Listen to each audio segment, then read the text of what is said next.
cerrar temas que Dios no quiere que cerremos, hay que seguir su voz, porque todo lo que corresponde y compete a la unción es en favor de ustedes. Todo lo que Dios puede dar aquí, puede transmitir su mensaje, la palabra, no es por el que está delante de ustedes, sino es por ustedes. Y ustedes también van a determinar qué tanto de lo que Dios habla puede repercutir en sus vidas, porque ustedes son receptores de esa palabra. Entonces vamos a continuar donde lo dejamos la última vez, donde yo lo dejé la última vez, y vamos a ir a Santiago y vamos a ir al libro del Nuevo Testamento del apóstol Santiago, casi al final de nuestra Biblia. Después de Hebreos nosotros por ahí nos encontramos con Santiago y vamos a leer el capítulo 1 y vamos a leer desde el versículo 22, Santiago 1:22. Que dice Santiago 1:22, si llegaron me pueden decir amén. Amén. Dice el versículo 22, dice: pero sed hacedores de la palabra y no tan solamente oidores, engañándonos a vosotros mismos. Porque si alguno es oidor de la palabra, pero no hacedor de ella, este es semejante a un hombre que considera en un espejo su rostro natural, porque él se considera a sí mismo y se va y luego olvida cómo era. Mas el que mira atentamente en la perfecta ley, la ley de la libertad, y persevera en ella, no siendo oidor olvidadizo, sino hacedor de la obra, este será bienaventurado en lo que hace.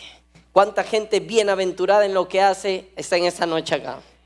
¿Cuántos quieren ser, como decía el salmista en el versículo 3 del capítulo 1, como esos árboles plantados junto a corrientes de agua, su hoja no cae, da su fruto a su tiempo, y dice que todo lo que hace prosperará? Santiago también nos comienza diciendo, hablando acerca de que hay una diferencia entre aquellos que son oidores, olvidadizos de la palabra, y aquellos que son oidores y hacedores de ella, ¿ok?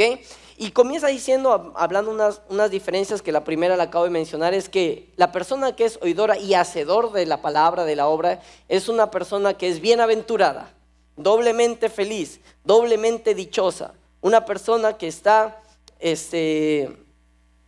disfrutando de esa bienaventuranza. Y la palabra bienaventurado me gusta porque en el original es doblemente feliz, ¿no? Feliz, feliz.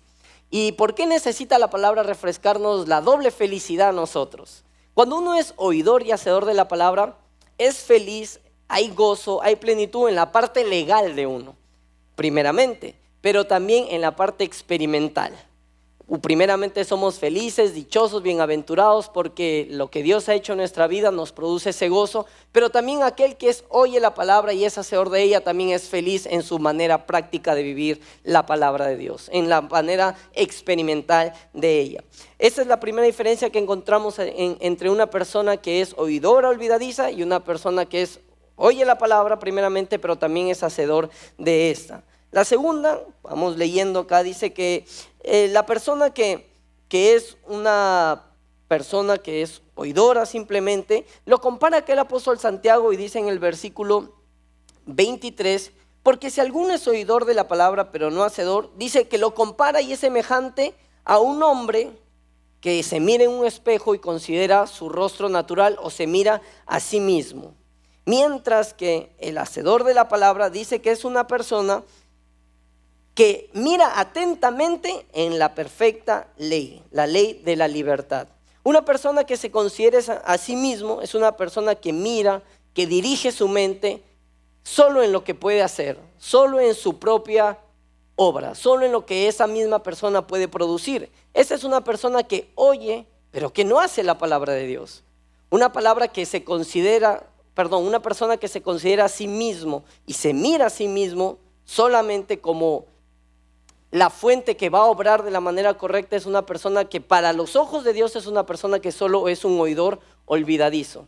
Porque no hay otra manera de ser hacedor de la palabra si no es como lo enseña la misma Biblia, como lo especifica el Espíritu Santo. Dice que la única manera de que nosotros, usted y yo, hermano, nosotros seamos hacedor de la palabra, dice, es que es un hombre que mira atentamente.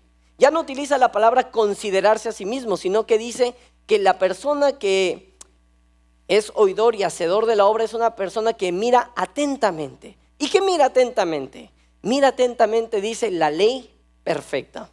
No está hablando aquí de los 10 mandamientos, no está hablando de que nosotros tenemos que mirar la ley santa de Dios, los 10 mandamientos, para que nosotros seamos oidores y hacedores de la palabra, sino que en el original dice que mira atentamente la perfecta ley o la completa ley. Telios, la ley consumada, la ley hecha, la ley ya ejecutada, la ley ya completa. ¿Y dónde se encuentra esta ley hecha, completa, consumada, acabada? ¿En dónde se encuentra? En la obra de Jesucristo.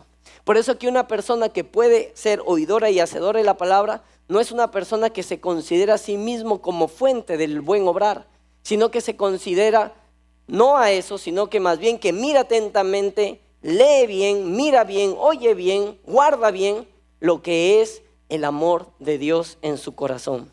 Tú quieres obedecer las cosas de Dios, quieres obedecer la palabra de Dios, tú tienes que mirar la obra de Cristo. No puedes llegar a la obediencia de Dios si no miras antes la obra de Cristo.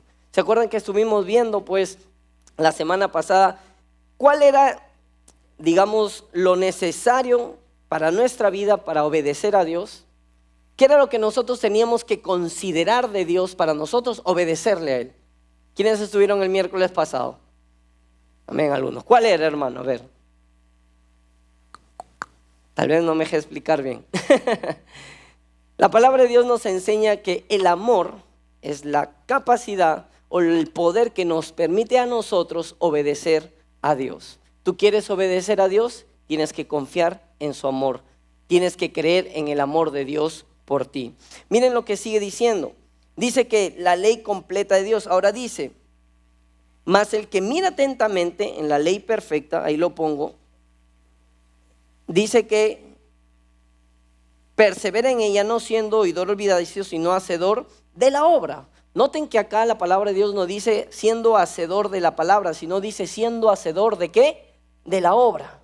Una persona que mira atentamente la obra de Cristo, el amor de Cristo por su vida, se convierte en una persona que es hacedor, no de las obras, no de la ley, sino un hacedor de una obra en especial. ¿Cuál es esta obra? La obra del amor de Dios por nosotros. Cuando uno descansa, reposa en el amor de Dios, uno puede obrar, obedecer, uno puede actuar como ya Dios nos enseña, como Dios nos dirige. Tal vez el error más común que cometemos es, para obedecer a Dios, es mirarnos a nosotros mismos. Decir, ok, ya Dios me está hablando con respecto a esto, entonces, ahora viene, los ojos lo ponemos en nosotros. Como dice, ponemos nuestros ojos en nuestro rostro natural, en lo que podemos hacer. Pero hermanos, ahí nos convertimos en oidores olvidadizos de la palabra. Sin embargo, cuando viene dirección de Dios, cuando viene dirección amorosa de Dios para nuestra vida y nosotros miramos atentamente a la obra de Cristo, ahí podemos nosotros obrar en este perfecto amor, que es el amor de Dios, y podemos hacer nosotros lo que Dios nos enseña, lo que Dios nos dirige, lo que Dios nos está diciendo. Ahora, para profundizar un poco más, quiero que miremos lo que dice aquí la palabra de Dios con respecto a esta palabra que es mirar atentamente. Mirar atentamente es paracupto. Es una palabra que es así rarita, pero es paracupto. Mirar atentamente no es considerarse, no es observar como el primer hombre que mira su rostro natural, sino que este es paracupto, que es mirar atentamente, que da una connotación de inclinarse, de recostarse, de estar con tu mirada atenta. Ahora, esta palabra se utiliza y es la descripción gráfica de lo que hacía el apóstol Juan con Jesucristo. Vamos a ir a la palabra de Dios y vamos a ir a Juan 13:23. Vamos a ir acá, que se está moviendo, a ver. Juan 13:23, a ver, ustedes por ahí me siguen. Juan 13:23, listo. Vamos a ir a Juan 13:23 y vamos a ver que esta palabra paracupto es lo mismo que hacía el apóstol amado del Señor. Juan 13:23 dice así. ¿Llegaron ya? A ver, dice, y a uno de sus discípulos, el cual Jesús amaba, estaba recostado al lado de Jesús. Este discípulo a quien Jesús amaba, que se menciona a sí mismo, es el apóstol Juan. Dice que estaba recostado sobre Jesús. Ellos tenían como costumbres judías sentarse a la mesa a comer y que se recostaban o estaban pegados unos de otros. Pero quien estaba acercado a Jesús, quien estaba recostado sobre Jesús, sobre el pecho de Jesús, este era Juan. Y él escribe de sí mismo y el Espíritu Santo permite que estas palabras lleguen hasta nosotros para darnos a entender que está bien que nosotros digamos yo soy a quien Dios ama. Porque Juan dice el discípulo a quien Jesús amaba. Al discípulo a quien Jesús consideraba, a quien Jesús mostraba su amor. Y esto era no algo jactancioso de Juan, sino que esto era algo más bien de Dios magnificando el amor de Jesús que tenía por Juan. Y esta palabra es la misma, paracupto, inclinarse, recostarse. La actitud que tenía Juan para con Jesús, de inclinarse, recostarse sobre su pecho, esa es la actitud de estar recostados, de estar atentamente o mirar atentamente la ley perfecta de Dios. Cuando uno cree en el amor de Dios, cuando uno es consciente del amor de Dios para su vida, cosas increíbles pasan. El contexto en el cual nosotros estamos leyendo Juan 13:23 es un contexto donde es un poco, diría yo, raro, porque estaba pasando una situación un poco incómoda, llamémosle incómoda. Estaban los discípulos que estaban con el Señor y en ese contexto Jesús comienza a decirle, uno de ustedes me va a traicionar, uno de ustedes me va a entregar.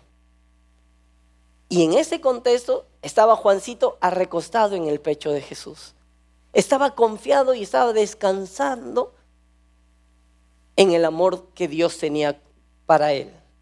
Y miren que todos los discípulos, dice la Biblia, que se miraban entre sí. Y yo imagino que uno entre otros comenzaban a dudar. ¿Serás tú? A ver, este tiene cara de traicionero. ¿Quién será? Jesús dice que me van a entregar. A ver, ¿quién le cambió el rostro? Y estaban todos mirándose unos a otros, mientras que Juan estaba descansando en el amor de Dios. Y la palabra dice que incluso Pedro, ¿saben lo que era Pedro? Ustedes conocían a Pedro por la palabra, ¿verdad? Pedro era el osado, el arrebatado. Pedro era el tenaz. Incluso Pedro no pudo decir nada, sino que cuando volteó a mirar a Juan, le dijo que le pregunte quién era el que lo iba a entregar. Porque cuando uno confía en el amor de Dios y uno descansa en el amor de Dios, lo primero que pasa es que alejas de ti la condenación. Cuando uno descansa en el amor de Dios, confía en el amor de Dios, no hay condenación que llegue a afectar tu vida. Tú puedes estar en medio de un grupo de condenados, porque Jesús no estaba condenándolo a todos. Entre ellos dudaban quién era el que lo iba a entregar. Pero él estaba tranquilo, confiado, no en cuanto él amaba a Jesús, estaba confiado en cuanto Jesús le amaba a él. Y estaba tranquilo, reposando sobre su pecho. Y otra de las cosas que vemos cuando uno confía en el amor de Dios, cuando uno cree que Dios le ama, es que se le comienzan a revelar cosas que a los demás no se les puede dar a conocer. Porque Juan estaba recostado en el pecho de Jesús y Pedro, que era el osado, que decía, tú eres el Cristo, tú eres el enviado. Ahí en ese momento la condenación, la duda fue más. Y Pedro no pudo decir nada. Pedro se quedó callado. Y fue a través de Juan que él trató de sacar una respuesta de Jesús. Y cuando Juan habló y le dijo, Señor, ¿quién es el que te va a entregar? Jesús le habló y dijo quién es el que le iba a entregar. Pero la palabra de Dios dice que nadie le entendió. Solo Juan le entendió quién era el que lo iba a entregar. Es maravilloso y es recontra importante, digo yo, confiar en que Dios nos ama. Hermano, hermana, si hay algo en lo cual tú tienes que confiar y descansar y poner tu seguridad, es que Dios te ama.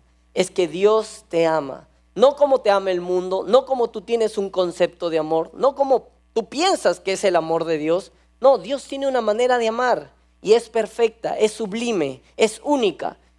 Y Dios nos ama de esa manera maravillosa, incondicional. Es precioso cuando uno de sus hijos puede confiar y puede descansar en el amor de Dios.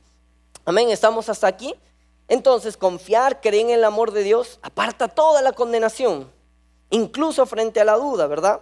Ahora, miren que el apóstol Pablo también revela en 1 Corintios 13:13 y dice así que ahora prevalecen la fe, la esperanza y el amor.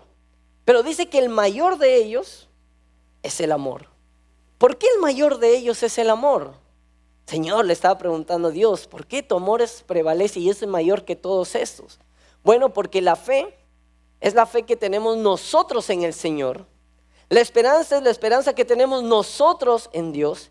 Pero el amor no es el amor que nosotros tenemos en Dios, sino es el amor que Dios tiene sobre nosotros. Es por eso que este es el mayor. Y cuando la palabra de Dios dice que de todos estos este es el mayor, dice que este es el que engloba todo, el que inicia todo. Lo que inicia todo en nuestra vida y termina en obediencia, obviamente, termina en buen testimonio, obviamente, pero inicia en el amor de Dios por ti. Si tú no entiendes que Dios te ama, si tú no entiendes el amor de Dios sobre tu vida, nunca vas a llegar a obedecer como Dios quiere. Puedes aparentar obediencia, puedes hacer cosas que digan, bueno, está obedeciendo, está siguiendo la palabra de Dios.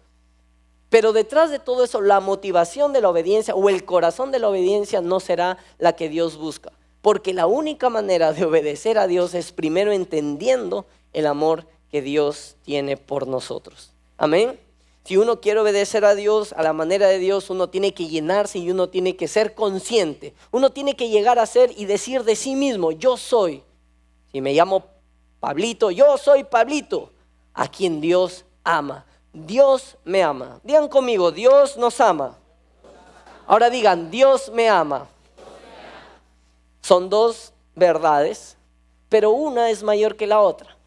Porque en una tú estás diciendo que sí, Dios nos ama a todos, pero en una tú estás apropiándote y tú estás siendo consciente de que Dios te ama a ti. Y es maravilloso que uno pueda entender el amor de Dios sobre nuestras vidas. Miren que tan grandioso es esto que la condenación se va. Tan grandioso es esto que cosas ocultas, misterios del corazón de Dios son revelados a aquellos quienes confían en el amor de Dios. ¿Tú quieres saber más de Dios? ¿Quieres conocer más de Dios? Pues lo primero que tenemos que entender desde el lugar donde debemos estar es recostados en el amor de Dios, confiados en el amor de Dios, confiados en lo que Él ha hecho por nosotros, no mirándonos a nosotros mismos, no jactándonos a nosotros mismos. Yo sé que ustedes se dan cuenta y yo me pongo a pensar y digo, miren los fariseos, gente que tenía la ley, que estudiaba la ley, pero que nunca entendió la escritura, nunca logró entender lo que Dios realmente quería decirles. Porque las cosas tan simples del reino de los cielos que eran para ellos, para el pueblo de Israel primeramente, ellos no pudieron recibirlos, ni al Mesías pudieron ellos identificarlo. Mientras que la gente que creía en el amor de Dios como Juan, se le fue revelado, por ejemplo, el Apocalipsis, un libro donde se revelan los tiempos postreros y cosas ocultas del corazón de Dios, cosas que no se revelaban hasta ese tiempo. Y estamos nosotros acá en este tiempo, tal vez pidiendo un avivamiento por el Señor, tal vez queriendo que lo que está pasando en Kentucky, en Ashbury University, queremos que pase acá y decimos, uy Señor, queremos que haya un avivamiento. Todo inicia cuando uno entiende el amor de Dios sobre nuestras vidas. Cuando uno entiende el amor de Dios sobre nuestras vidas, uno no quiere dejar de orar. Porque ya no es ley de orar para conseguir algo. Tengo que orar para que Dios me ame. No, yo oro porque Dios me ama. Yo obedezco, me someto, me sujeto, no porque necesito llegar a alcanzar o tener algo de Dios, sino que Dios me ama a mí. Él me ama incondicionalmente. Su amor está sobre mí. Yo confío en su amor. Y esto me lleva, me empuja naturalmente a poder obedecerle a Él, a poder caminar como Él quiere. Amén. Entonces, esto es maravilloso, confiar en el amor de Dios. ¿Qué es el amor? ¿Qué es el amor? Vayamos a 1 Juan 4:10. Y dice 1 Juan 4:10. Estamos hablando de ya los libros últimos de la palabra. 1 Juan capítulo 4, versículo 10, conocido pasaje donde se revela lo que es el amor, qué es el amor y en qué consiste. Y dice así, 1 Juan 4:10, dice, en esto consiste el amor, en esto se da existencia el amor, de esto se trata el amor. El amor, claro, ustedes dicen, pero Corintios 13 dice que el amor es paciente, sufrido, bondadoso, el amor no es jactancioso, el amor no se basa en sí mismo. Claro, esas son manifestaciones del amor. Eso es cómo el amor se manifiesta. Pero ¿qué es el amor y en qué consiste? ¿Y cómo se da existencia? Comienza diciendo el versículo 10 del capítulo 4. Así, en esto consiste el amor.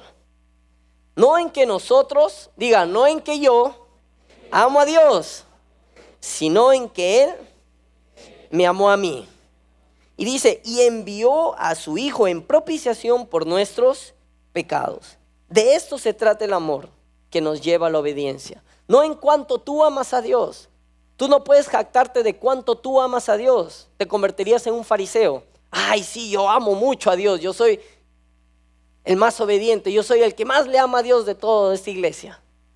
No, uno tiene que jactarse del amor de Dios sobre nuestras vidas y decir, Dios me ama incondicionalmente. El amor de Dios es maravilloso y es único para mi vida. Y yo amo, aprecio y soy consciente del amor de Dios. Y miren, nótese que Dios mismo revela que lo que antecede a la acción primero es conocer el amor. Es el amor, porque dice la palabra ahí en el versículo 10, dice que Él nos amó a nosotros y que hizo este amor, envió a su Hijo en propiciación por nuestros pecados. Primero el amor, luego la acción.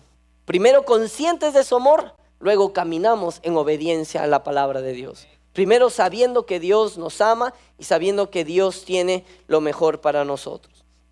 En esto consiste, no en que nosotros lo amamos al Señor, no en que nosotros lo hacemos sentir amado a Dios, no, sino que todo lo contrario, el poder viene del Señor y su amor está en nosotros, su amor viene a nosotros, el Señor nos ama a nosotros y nosotros somos los amados de Dios. Dios no es nuestro amado, diciéndolo de manera como marcando la primera pauta, no, Dios no es primero nuestro amado, no, primero nosotros somos los amados de Dios y cuando uno es el amado de Dios, uno comienza a amar al Señor. Dice que nosotros le amamos porque Él le amó, porque Él nos amó primero. Amén. Antes de la acción, antes del amor, antes de la acción, primero está ¿qué? El amor. ¿Qué es lo que produce esta entrega, obediencia a Dios?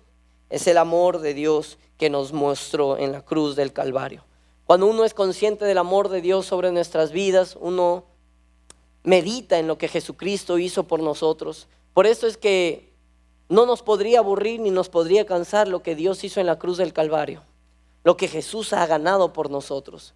Eso nos tendría que llenar, animar, vivificar, reanimar, algunos hasta resucitarnos, porque el amor de Dios es maravilloso. Y lo que Jesús hizo en la cruz del Calvario es de beneficio para nuestra vida. Y nada puede sustituir el amor de Dios. Los vacíos que tiene la gente que lo llena con dinero, que lo llena con estilos de vida, con pasatiempos y entretenimientos, no pueden en el ser humano llenar ese vacío del amor de Dios, porque nosotros fuimos creados para depender del amor de Dios. Fuimos creados, la palabra dice en Génesis, siempre esto lo enseño y lo repito, es que cuando el hombre fue creado para ser dependiente de Dios. Dependiente de Dios, dependiente de su amor de Dios, dependiente de y consciente de que Él es el amado de Dios, de que el hombre es que la corona y la creación de Dios, de que su autoridad y su poder venía de qué, de un padre amoroso, de un padre que le amaba, de un padre que lo había creado para su bien, no para su destrucción, no para su maldad, sino para su bien. Y nada puede sustituir ese amor de Dios, ese amor maravilloso.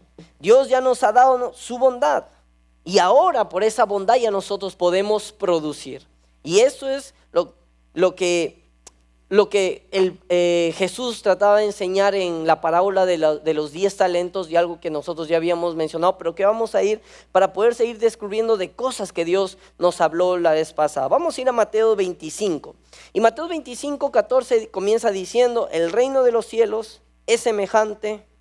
Y cuando la Biblia dice que el reino de los cielos es semejante, en otras palabras, si Jesús nos hubiera hablado a nosotros, estuviese en nuestra época, diría, bueno, el reino de Dios es igual, es semejante, funciona así. Así funcionan desde la óptica de Dios, así funcionan las cosas espirituales de Dios. El reino de Dios es semejante. Entonces, ¿qué dice Mateo 25, Mateo 25, vamos a ir acá. Mateo 25, el versículo 14, dice, porque el reino de Dios es como un hombre que yéndose lejos, llamó a sus siervos y les entregó sus ¿qué? Sus bienes. Miren que la palabra de Dios dice que cuando el Señor se fue lejos, dice que no les entregó los talentos. Dice que ¿qué les entregó? Sus bienes. Claro que para ellos lo que ellos recibieron fueron talentos, porque dice a uno se le dio 5 talentos, a otro 2 y a otros 1. Pero lo que hizo el Señor cuando llamó a sus siervos es darles su amor, su bondad, su bien. El original dice que cuando iba a partir los llamó y les dio todo lo de Él, lo que representaba Él, lo que era Él. Estaba expresada en dinero, pero la Biblia dice que Dios es amor. No que tiene amor, sino que es amor. Y cuando acá Jesús está enseñando en la parábola de 10 talentos diciendo que les entregó todos sus bienes, está diciendo les entregó toda su bondad, todo su amor, les entregó su gracia, les entregó lo mayor, les entregó lo que ellos necesitaban. Claro que para uno fue representado en 5 talentos, en 2 y en 1. Pero nótense que hay una diferencia aquí, ¿verdad? Ahora, ¿para qué necesitamos entender esto? A cada uno dio, el Señor dice, que cada uno recibió conforme ¿a qué? A su capacidad. Bueno, la palabra de Dios dice ahí, estamos leyendo, dice, a uno dio 5 talentos, a otro 2 y a otro 1. Versículo 15, a cada uno conforme a su capacidad. Yo les hago una pregunta, ¿el Señor tiene favoritos? ¿El Señor hace acepción de personas? ¿El Señor ama a unos más que a otros? ¿A qué se refiere el Señor que les dio a cada uno según su capacidad? ¿Es que acaso el Señor amaba a unos siervos más que otros? ¿Capacidad de qué? ¿Capacidad de qué? Cuando yo estaba meditando en esto, el Señor me mostraba que era la capacidad de recibir su bien, la capacidad de recibir su bondad, la capacidad de entender que es un amado de Dios.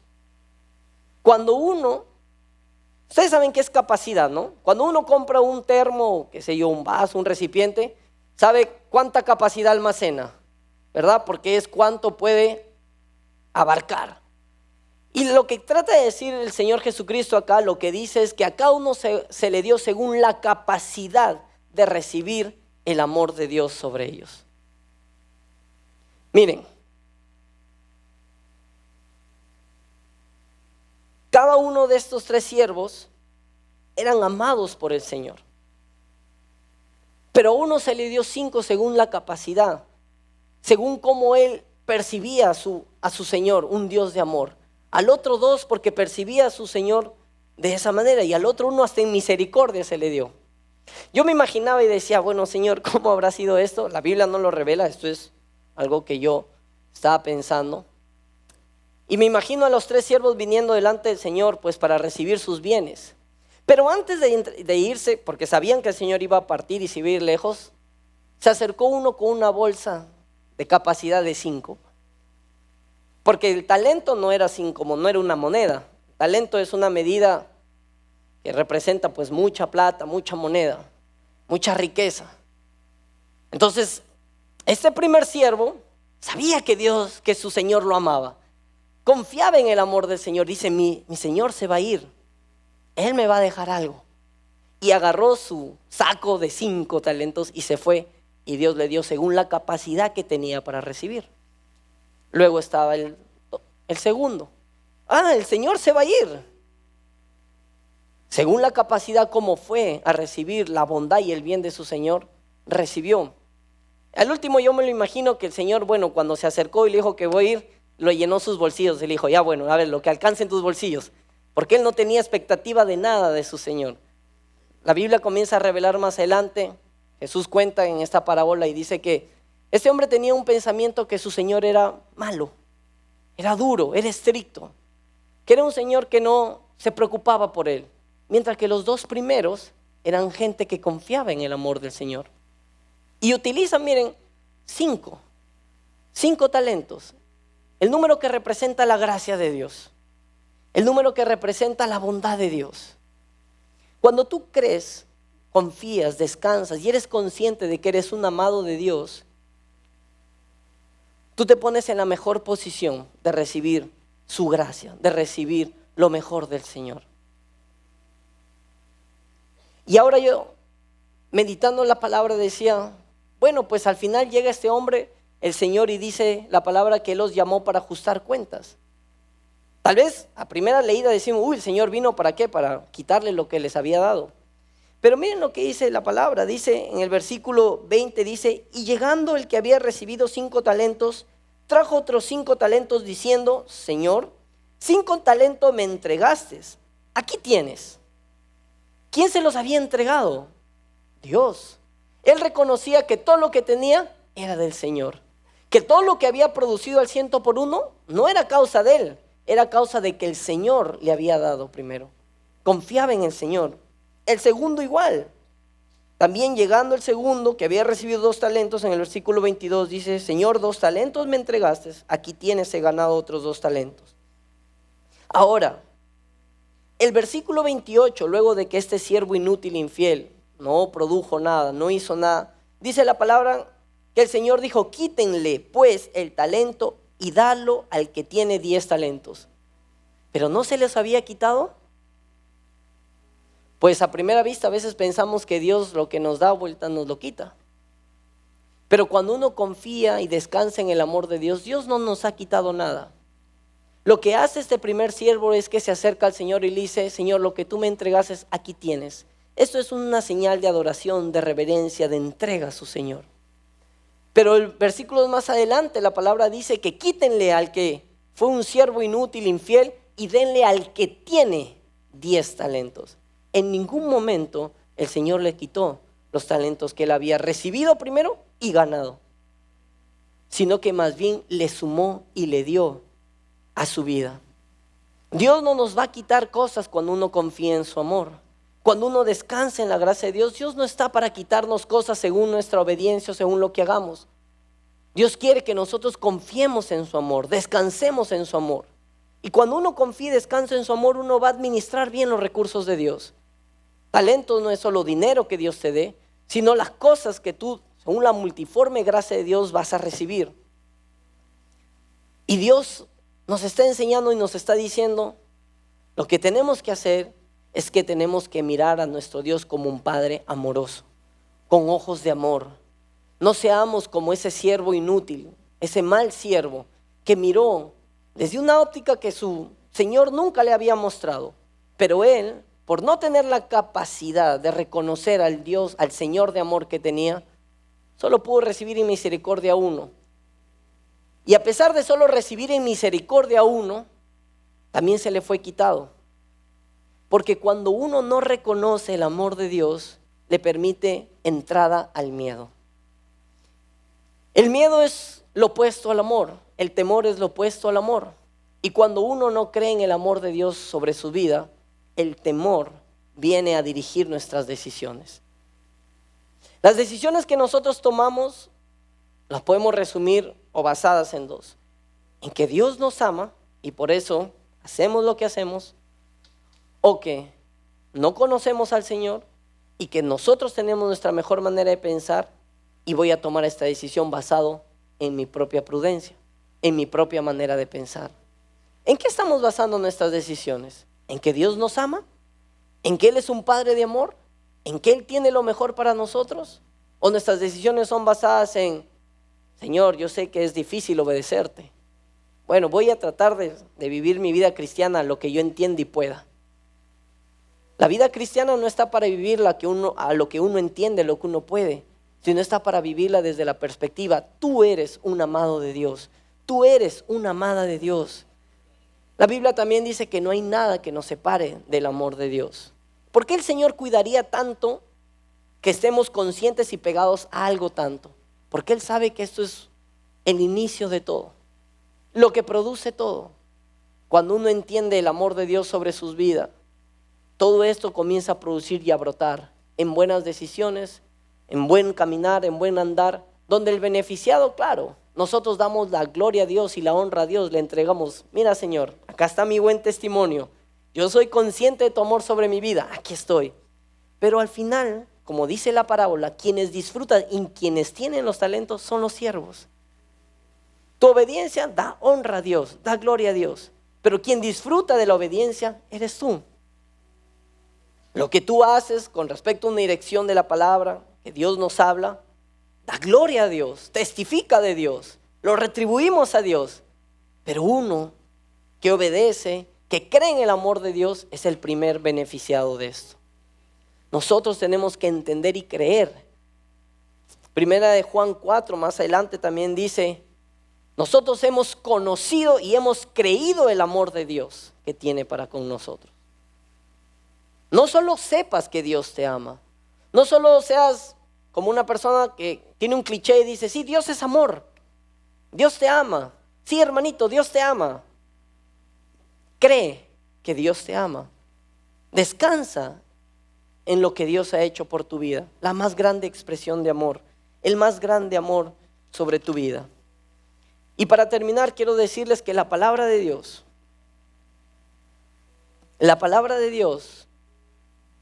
es igual al amor de Dios. Cuando uno recibe la palabra de Dios, uno está recibiendo el amor de Dios. Tú no puedes resistir el amor de Dios para tu vida. Si tú resistes el amor de Dios para tu vida, terminarás haciendo decisiones que no quieres. Incluso dices: yo terminé en esto. Es que resistías el amor de Dios para ti. En Juan capítulo 15, 13, cuando Jesús está hablando de la vid, dice: el amor más grande es que alguien dé la vida por sus amigos. Está hablando a sus discípulos. No hay amor más grande, o hay una expresión más grande de amor, de aquel que da la vida por sus amigos. Y también Jesús revelaba en Juan 6:33 diciendo que las palabras de Cristo son espíritu y son vida. Sus palabras también son vida. Podemos decir que no hay expresión también más grande que la palabra de Dios llegue a tu vida. Digo de nuevo que no hay expresión más grande que la palabra de Dios llegue a tu vida. Tú has recibido vida por la obra de Jesucristo. Pero también la palabra de Dios, cuando uno llega a su vida, es la expresión de amor de Dios sobre ti. ¿Estás respondiendo? ¿Cómo respondemos a este amor? ¿Con qué capacidad respondemos a este amor? ¿Recibiendo todo lo que es la palabra de Dios, todo el bien? ¿O nos resistimos a ella? Pero si nos resistimos a ella, ya sabemos cómo acabaremos. Siervos inútiles. Siervos que incluso lo que se les dio en misericordia, se les ha quitado. Pero si nosotros somos sabios y somos hijos que confían en el amor de Dios, que creen en el amor de Dios, que descansan en el amor de Dios, llegamos a la madurez, llegamos a, como decía Efesios, porque somos hechura suya, creados en Cristo Jesús para buenas obras. Lo primero que Dios establece antes de las buenas obras es que tú entiendas que eres hijo de Dios, hechura suya, que Dios te ha hecho, que Dios te ha formado, que Dios te ha creado. ¿Y de dónde parte todo esto? De que Dios te ama, de que no hay nadie que te ame mejor ni más que mayor. O sea que no hay mejor dirección que tú puedes recibir con respecto a algo que aquella dirección que proviene de la palabra de Dios. El sistema te dirá una cosa, familia puede decirte una cosa, tus emociones pueden decirte una cosa,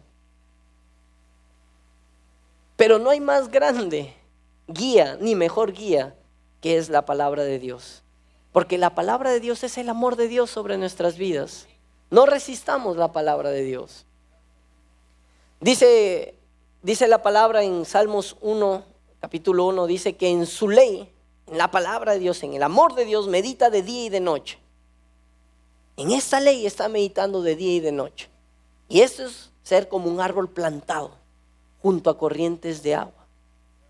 La meditación que nosotros hagamos de la palabra de Dios no puede partir solo en llenarnos de un conocimiento o saber algo de Dios para poder, tratar de enseñar a otros.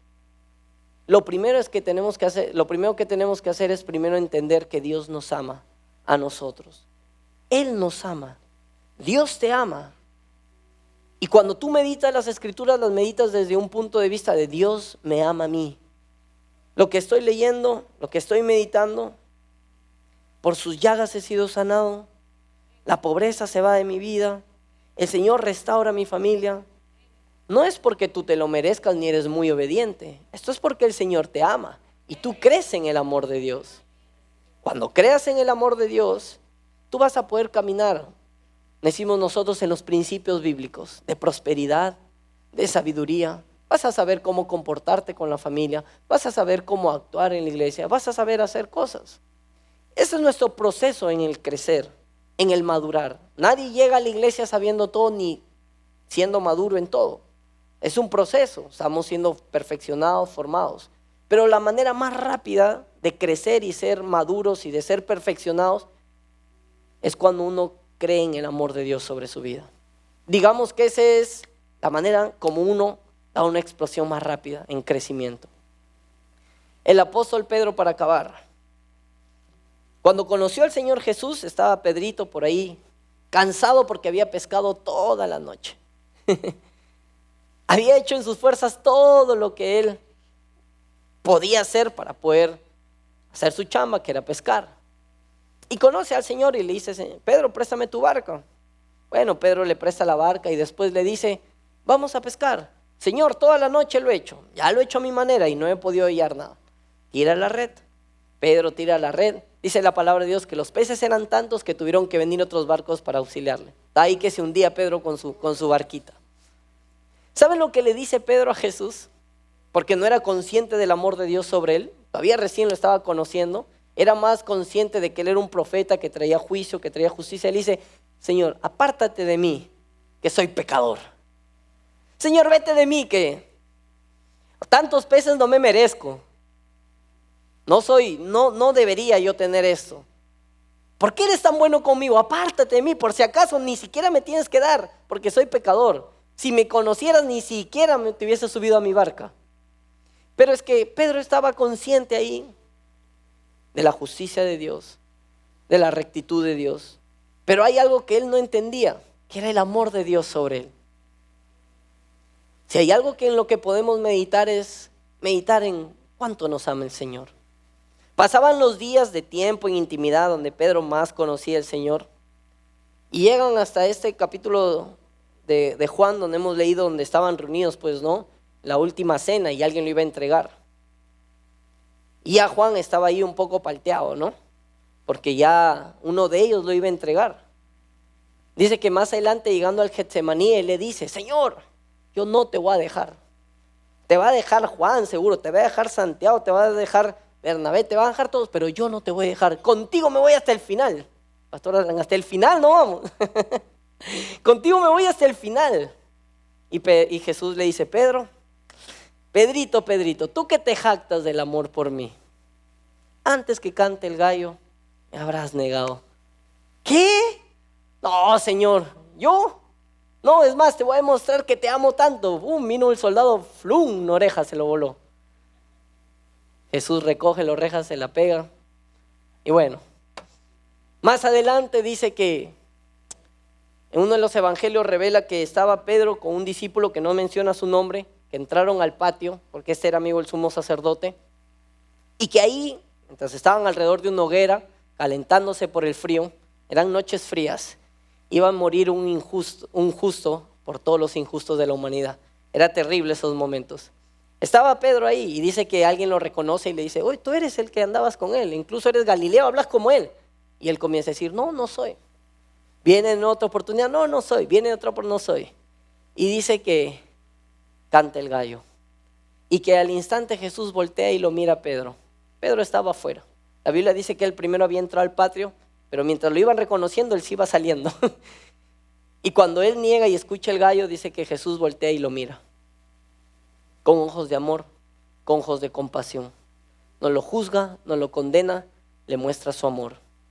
Tal vez este momento es el que lo hace madurar a Pedro y entender rápidamente que aunque él se haya equivocado y aunque él se haya creído el que podía seguir hasta el Señor hasta el final, nada produce obediencia si es por propio esfuerzo o basados en el amor de uno por Dios, sino al revés, como Juan, que estuvo hasta el final en la cruz, en los pies de Cristo. Juan, el discípulo a quien Dios amaba, la Biblia dice que estuvo con María hasta el final. Mientras que Pedro, el que decía: Señor, yo no te voy a dejar, contigo hasta el final, fue y lloró amargamente cuando el gallo cantó 3 veces. ¿Cuándo Pedro entendió todo esto? Cuando Jesús lo miró con ojos de amor y le hizo entender que él era un amado del Señor. A pesar de que él se había equivocado, a pesar que había hecho promesas, la promesa de amor de Dios sobre él era mayor que el fracaso que él había cometido. Más adelante en Juan, en el capítulo 21, ya Jesús habiendo entregado su vida, habiendo sido resucitado, había sido sepultado, resucitó. Dice que estaban los discípulos y que estaban en la barca de nuevo. Ya cuando están en la barca algo iba a pasar. Se aparece Jesús en la orilla caminando y le dice: hijitos. Estaban ahí ellos en el barco porque habían pescado toda la noche y naranjas tampoco. Cada vez que querían hacer algo en sus obras, nada. Pero viene Jesús y aparece y le dice: hijitos, ¿tienen algo para comer? Y la Biblia dice que Juan reconoció que era el Señor. ¿Quién era el que reconoció a Jesús? Mientras que todos no podían reconocerlo. Era el amado del Señor. Aquel que era consciente que Dios lo amaba. Cuando tú eres consciente que Dios te ama, tú reconoces la voz del Señor. Pero mírenlo, la actitud de Pedro. Acá ya había cambiado, ya sabía que Dios lo amaba. Y Pedro dice que al escuchar que era el Señor, ya no dijo: apártate de mí que soy pecador. Ya no dijo lo primero que dijo al inicio cuando se topó con el Señor. La Biblia dice que él agarra y se tira de la barca. Era osado, pues no era arrebatado. Agarra y se tira de la barca. Mientras que los otros llegaban en el bote, Pedro nadó y se tiró hasta llegar al Señor. Miren lo que nos hace entender el amor de Dios por nosotros. No nos hace huir del Señor. No nos da licencia para pecar. No nos da un entendimiento de que, bueno, hago lo que quiera. Sino que más bien nos hace estar pegados al Señor. Madurar en el Señor. Buscar al Señor. No huyamos del Señor cuando pasen situaciones. No pensemos que la solución ante un error tuyo, un error mío, un error de alguien, puede ser irnos, puede ser huir del Señor. La solución es pegarse al Señor, buscar al Señor. Y esto la Biblia lo llama madurez, estar pegados al Señor. ¿Eres un hijo amado de Dios? ¿Crees que Dios te ama? Entonces podemos obedecer al Señor. Entonces podemos actuar en obediencia al Señor. Amén. Meditemos las Escrituras, meditemos en la palabra de Dios desde la perspectiva de que el Señor nos ama. Que lo que Él ha inspirado por su Espíritu Santo y lo que ha llegado hasta nuestras manos son palabras llenas de amor que buscan lo mejor. La Biblia busca lo mejor para nosotros. La palabra de Dios busca lo mejor para nosotros. En ella se demuestra, se explica, se manifiesta cuánto Dios nos ama. Acá nos enteramos de cosas y decimos: wow, no sabía que tanto merecía por mis pecados y mis fallas.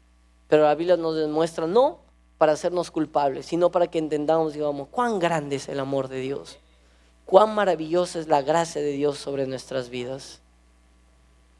Ahí obtenemos un poder. Ahí obtenemos ese dunamis, ese poder para hacer las obras que Él ya preparó de antemano para que anduviésemos en ellas. Somos nosotros hijos amados, hijas amadas del Señor. Amén. Amén. Vamos a darle gracias a Dios y decimos: Padre bueno, te damos gracias, Padre celestial, bendito Dios. En esta noche y en esta hora te damos gracias por tu amor sobre nuestras vidas, por la palabra que ha venido a nosotros. Te damos gracias, Señor, por habernos demostrado tu gran amor al enviar a Jesucristo a morir por la cruz del Calvario por nosotros, en la cual nosotros hemos recibido perdón de nuestros pecados, propiciación por nuestros pecados. La ira tuya fue calmada, fue quitada por sacrificio, Señor, y te damos gracias.